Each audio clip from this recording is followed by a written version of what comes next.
Good morning, everyone. Thank you for joining us today for our webinar, Is Your List Making Your Email Sick?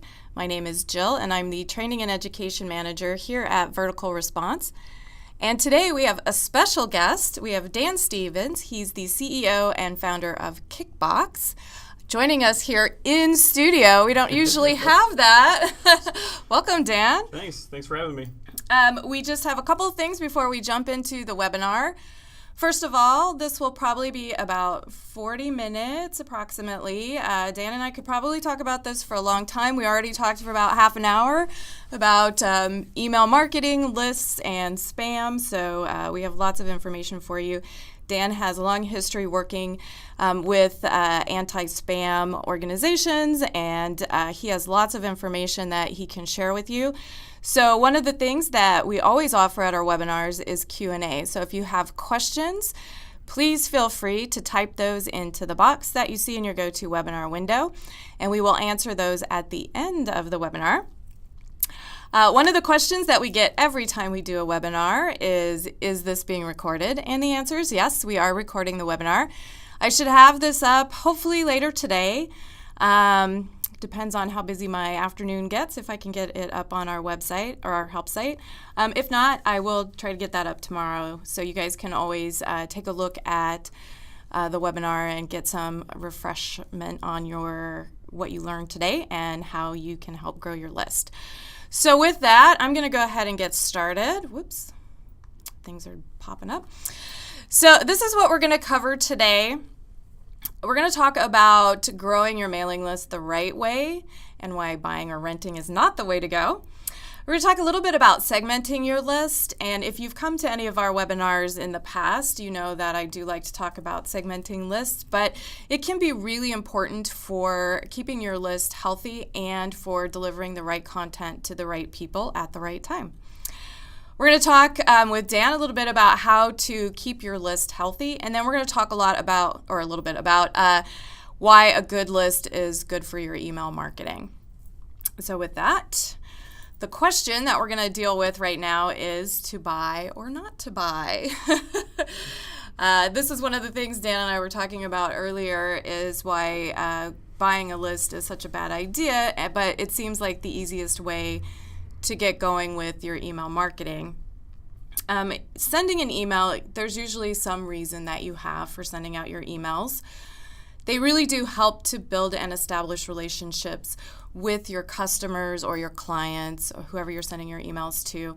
And that's really, I think, the key piece to email marketing is the relationships that you're building.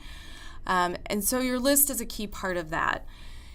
Email addresses go stale, and we're going to talk a little bit more in detail about this on the next slide, but people have a tendency to change jobs or change email addresses, and they don't stay good forever. So you're going to need to be growing your list on a regular basis. And there's a variety of ways to do that. One of the things to keep in mind is that your email addresses could go stale at a rate of around 28%. It could be a little bit more, a little bit less. It depends on the type of list that you have. But that's a pretty big chunk of your mailing list. That's about a third of your list can go stale in a period of a year. So growing your list is definitely something that should be top of your mind when it comes to your list and email marketing.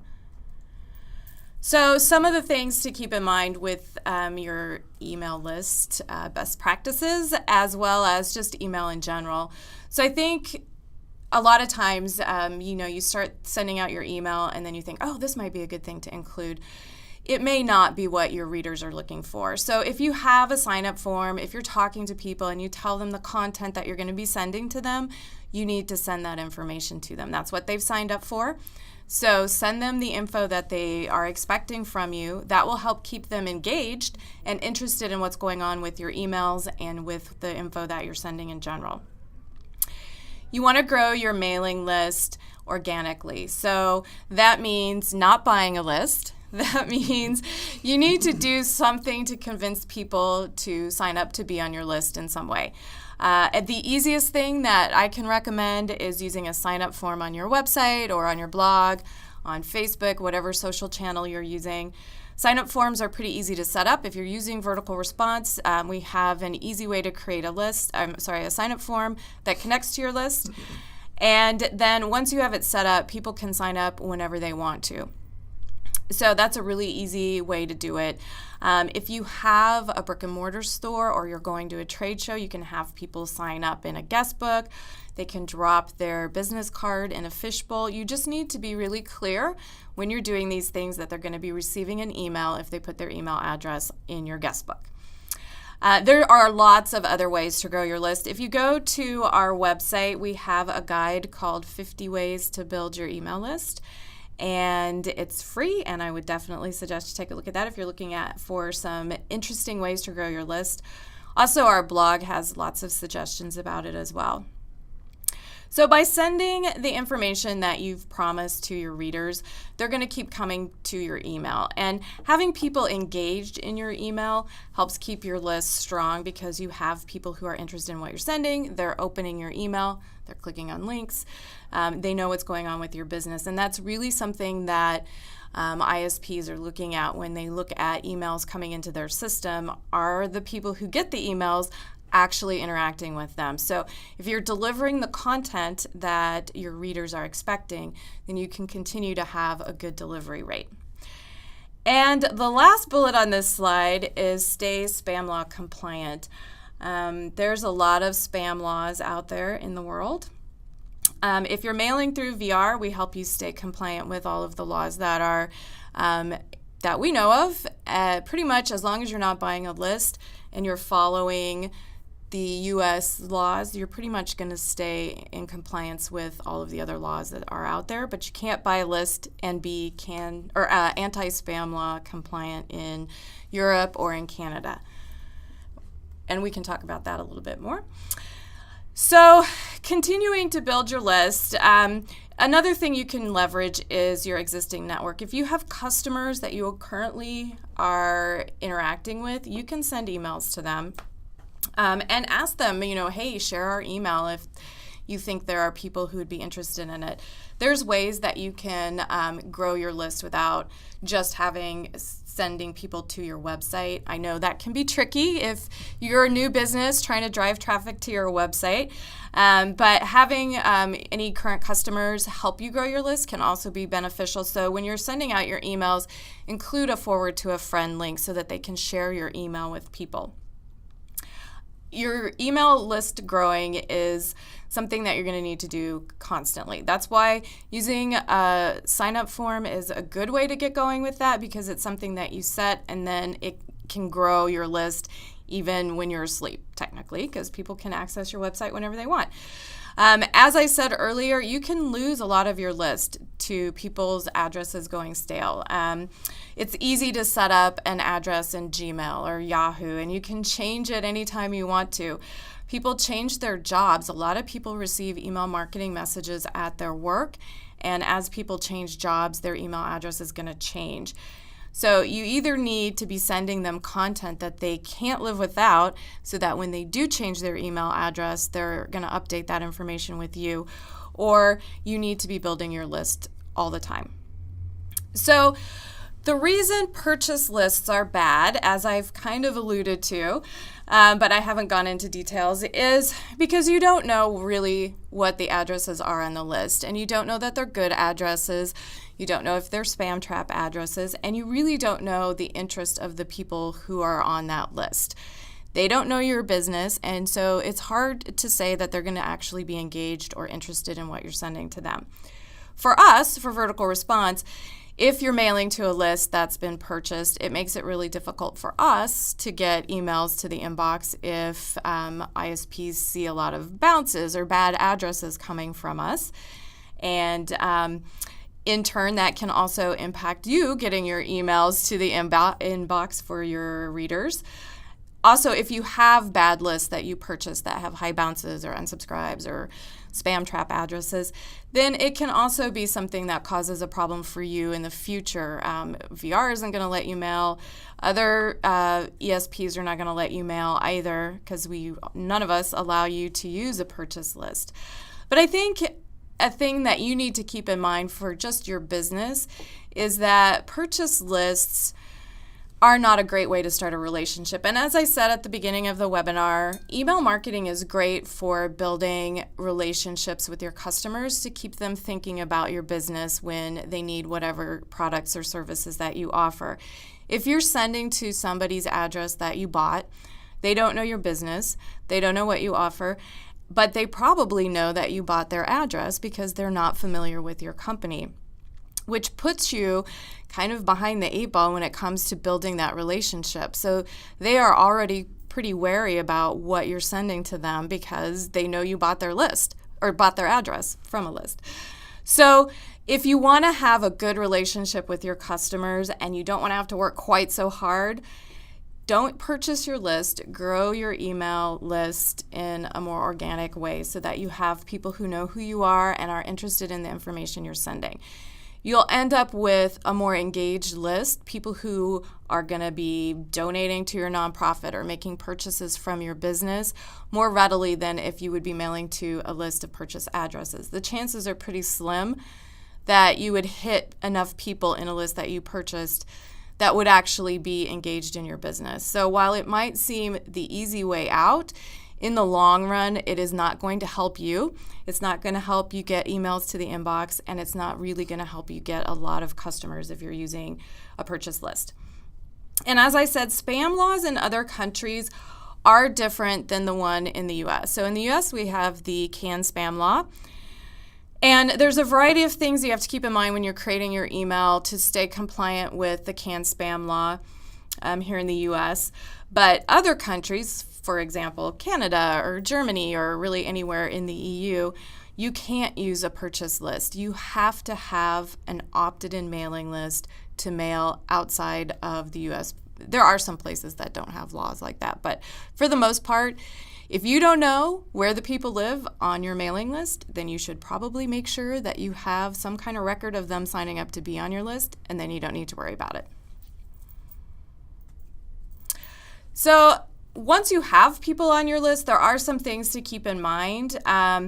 You want to mail on a regular basis. You don't want them to forget that they signed up to be on your list because they could unsubscribe, they could mark your email as spam, which is the worst thing.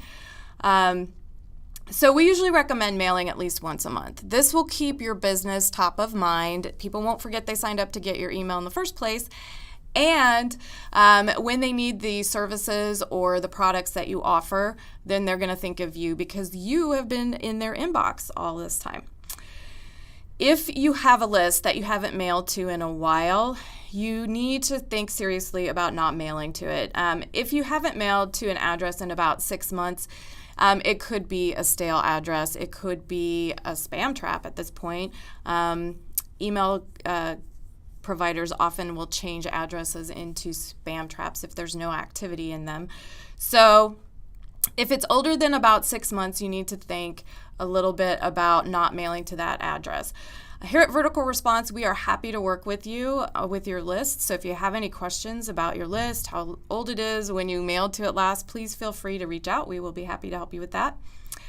As I said before, send what you promise. That's one of the really important pieces to email marketing. If you say you're going to send an email once a month and it's going to have certain content in it, then that's what you should send.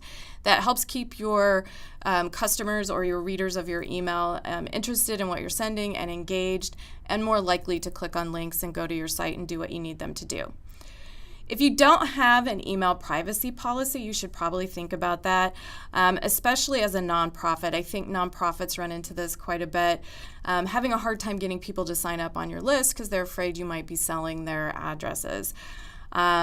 Vertical Response doesn't do that, and it just takes a little bit of time to think about this, but you just need to let people know that you're not going to be selling their addresses, and then they're more likely to give you an email address. And then finally, besides it being against the law, you don't want to be doing anything with your unsubscribes. If somebody has unsubscribed, there's a reason. People's interests change over time, and the information you're sending might have been very relevant to them in the past, and it may not be now. So, it's hard to lose people from your list, but it's going to happen. There will be people who unsubscribe from your mailing list, and you just need to let them go. You don't want to try to woo them back by sending emails from a different account or something like that, because all of those things can be really bad. Again, if they've unsubscribed, that's something that is required by the law, and you need to just stay in compliance with that by respecting that. And I've heard a lot of people asking how to get around unsubscribes, and you can't. So the answer here is not to buy. So we started with to buy or not to buy. Not to buy is the answer. Again, it might seem like the easy way out to buy a mailing list, but really it's just going to cause you a lot more work or heartache when you get kicked off of your ESP for using a purchase list. So I'm going to touch a little bit on segmenting your list. This is something that can really help keep people engaged in the information that you're sending. So by segmenting your list, you can do it in a variety of ways, and I'm going to show you some of the types of segments you can create in the next slide. But segmented lists tend to have better engagement because you're targeting specific information to specific people on your list. So, for example, if you're a winery, you could have a mailing list that's for people interested in white wines. And so, if you're sending an email about a white wine to somebody who's already told you that they like white wine, the chances are pretty good that they're going to open your email, take a look at the information in there, and potentially make a purchase, because you already know they're interested in that particular thing. If you're sending out a newsletter for your winery, you can have different types of information in the email, but your white wine drinkers may or may not necessarily see that, or your Pinot lovers, whatever type of lists you have. So by segmenting your list based on your readers' interests or their demographic or where they are in your life cycle, you can target them a little bit better and get more information to them that they're interested in. All of your customers are different. They have different needs and different interests, even if what they're looking for is to donate to your nonprofit or to purchase lamps if that's what you're selling. They're still different, and by targeting them on different lists, you can help keep them engaged. It can also help improve your email reputation because, again, better engagement on your list can really help with delivery. So these are some things that you can do. You can use your VR Classic account to create segments. You can also create segments based on how people are interacting with your emails. Here at VR, we send out a weekly newsletter, and we have it broken up based on people's interest in our newsletter. So we have engaged list. Those are the people who always open it and always click on the links. And then we also have people who are maybe new to VR, so they haven't totally gone through all of our emails, or they haven't totally learned how to use VR. So we kind of break it up in a different way. But you need to think about your customer and your business and what type of segmentation is going to work for you. A/B split testing is something that is done a lot. Basically, you would split your list in half, and you can test out things like content, subject lines, time of day. That's a thing you can do with the segmentation tool. You can also try retargeting your non-responders, so the people who don't open your email or don't click on a link, who maybe just need a different subject line or a different time of day to see your email. You can also use segmentation based on, again, engagement. So if people are opening your email, if they're clicking on links, if they've converted because they made a purchase through your email. Again, also any interest they might have in specific pieces of your business. And this type of information that's on this slide right here, you can get from your account. We give you this information after you've sent out an email. So you can create a list of the people who opened and clicked your email and create your own list of engaged people if you wanted to send them some different information. You can also use a sign-up form and collect interests that people have. So one of the fields on your sign-up form could be what type of wine do you like, and ask at the sign-up process and then create lists based on that. So you can do some pretty easy things to target your customers and get a little more engagement out of your lists. So now we're going to turn to Dan, and he has some tips from Kickbox about how to help your lists get even better than just growing them. All right, thanks a lot, Jill. And you mentioned in passing at the very beginning about your documentation on, was it 50 ways to grow your list, right? Yeah. To grow your list, and then in the past few months too, I've seen a lot of blog articles from you guys with all these great tips. And I want to encourage all the listeners after this webinar to go on the blog and look through the documentation, because that's actually extremely valuable information.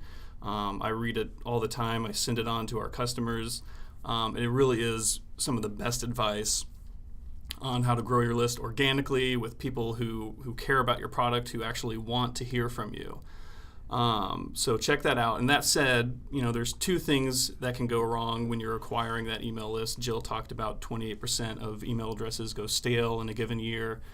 That's one of those things. The other one is at acquisition time, people can accidentally mess up, type their email wrong, do a misspelling, and then we're probably all guilty of typing in SDF at sdf.sdf real quick into our web form if we just want to download something or sign up for a free trial real quick. So as an email marketer, obviously you want to capture those email addresses. So that's where Kickbox comes in. We integrate in two facets. One is kind of in the front end, at capture time. So when people are signing up for your free trial, for your newsletter, for just to receive any more information about a certain product or download something you are offering, we can do a real quick check and see if that email address they entered in is a real email address that belongs to a real human being. If maybe they misspelled it, we can suggest a correct spelling. Or if they've just mashed the keyboard, we can kind of, say, hey, come on, guys, let's we're going to give you some valuable information. If you could share your email address, that would be great. So we have a real cool API that allows you at capture time to verify those email addresses real quick. And then we have a really super cool integration with VerticalResponse as well. So I imagine most all of you guys are already a VerticalResponse customer, and you already have your list data on there, which is great. So one thing you can do is go to kickbox.io, sign up for a free Kickbox account, and then you can import your VerticalResponse lists into Kickbox, and we can go through that, find out which ones of your email addresses are that 28% that have gone stale over a given period of time, and then we can export the valid addresses back into VerticalResponse. And that helps with deliverability. We can also find some of those grumpy email recipients that are maybe reporting as spam a lot, or that are real low quality that you don't really want on your list. And again, really help with deliverability, help with open rates, help with click-throughs. That's obviously something you guys are all real interested in. Otherwise, you wouldn't be in on this call. And that's something that VerticalResponse really wants to. They want you guys to have great success every time you hit send, so that you keep doing it. So we hope that you'll check Kickbox out. But in addition, once you've verified your list, either on the input side and kind of a list maintenance, the best advice really is to keep sending to those people. They want to hear from you. If they don't want to hear from you anymore, they'll let you know by unsubscribing. But send at least once a month or so. Send some information to your users, and the list will kind of curate itself from that point on. And I really love that you guys have a suggestion for if there's a typo, because I see this a lot. Right.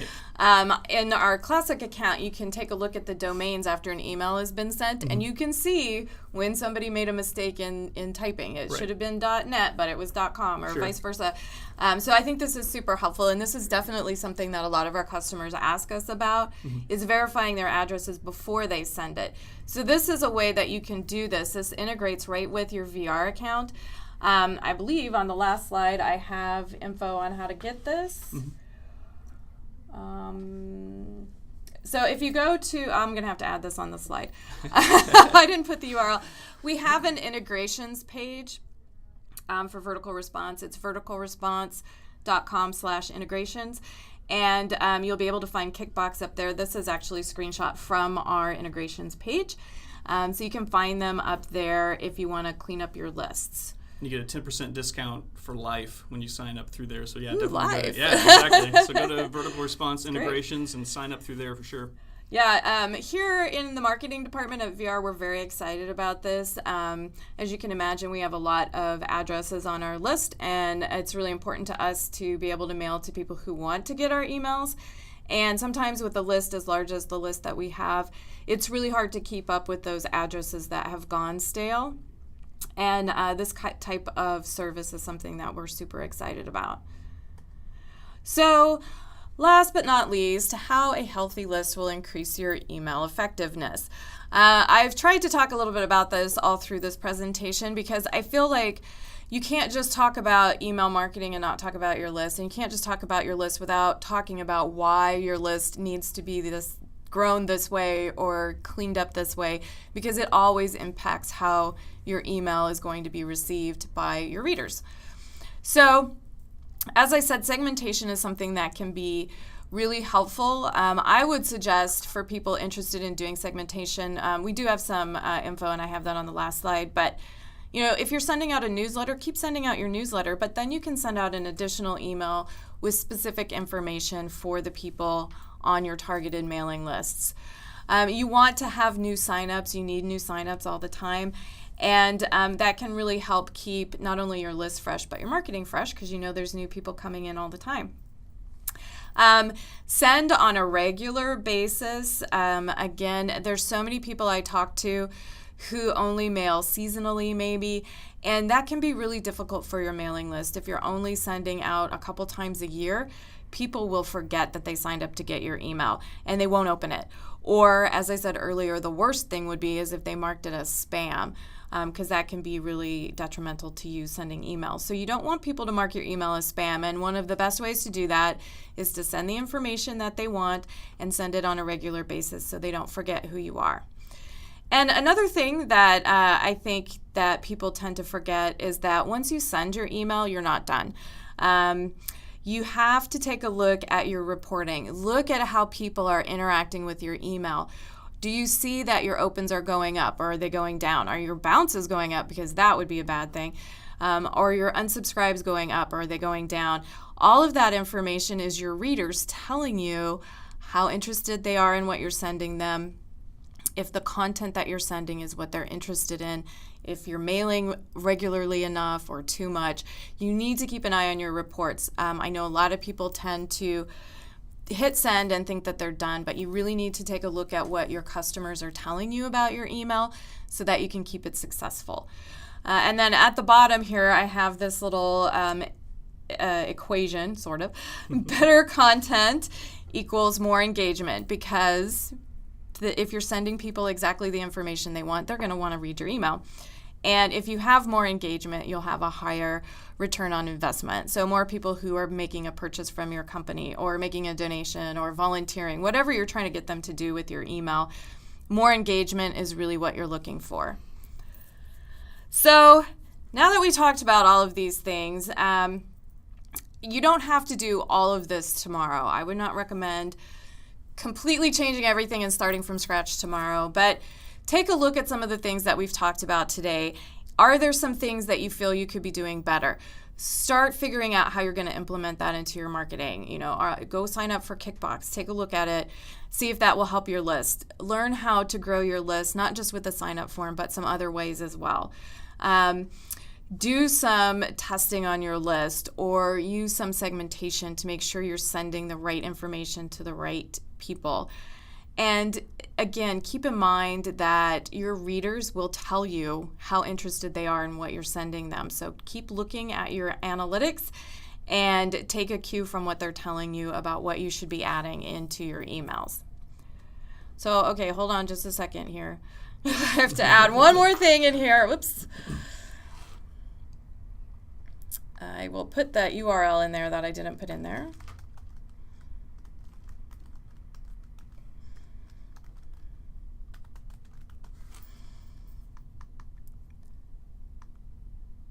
I don't know what size this is. All right. So these are some resources, and we have tons and tons of free resources for you guys. As Dan said, our blog has lots of information. We usually publish about 5 days a week, which is a lot if you're writing for the blog. But if you look on the right-hand side, we have some categories, and you can find information there. But we frequently write about growing your mailing list, and there's lots of information there. We also have some free guides. Testing, 1, 2, 3. Those are some things that you can test in your email, like your subject line, like your content, like a call to action, to help keep your readers interested in the info that you're sending to them. Email reporting basics to get an idea of what to look for in your reports and then how to change them, how to get higher open rates, how to get a lower bounce rate or a lower unsubscribe rate. And there's also a guide on list segmentation, creating targeted lists. As Dan said, we have Kickbox info, and if you go to their site, kickbox.io, you can get some more information about how they work, what they can do for your mailing lists, and then there's some info about VR. And the Vertical Response integrations page is where you can find that specific page that we had earlier about Kickbox and VR's integration. Again, we're really excited about this type of service. I think this could be really helpful for a lot of our customers as well as for VR.